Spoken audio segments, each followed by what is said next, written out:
Inimbestigahan po ng Armed Forces of the Philippines ang mga report tungkol sa mga hakbang para umano guluhin ang pamahalaan ni Pangulong Marcos Jr.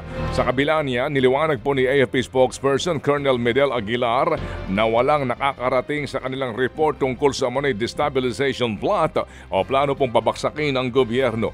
Tiniyak din ni Aguilar na hindi banta sa seguridad ang planong panggugulo at hindi dapat ipag-alala ng taong bayan at tumanggiho naman siyang pangalanan ang mga nasa likod nito. Nauna pong isiniwalat ni AFP Chief of Staff General Romeo Browner Jr. na may isang grupo ng mga retiradong sundalo na gusto umanong patalsikin ang pamahalaan ni Marcos Jr. Pero ito'y binawi po kinalaunan at sinabing siya'y misquoted lamang. It was taken out of context, no? Yung sinabi ko, I did not mention about destabilization plot. Ted Filon at DJ Chacha ngayon nasa Radyo 5 92.3 News FM Monday to Friday 6 to 10 a.m.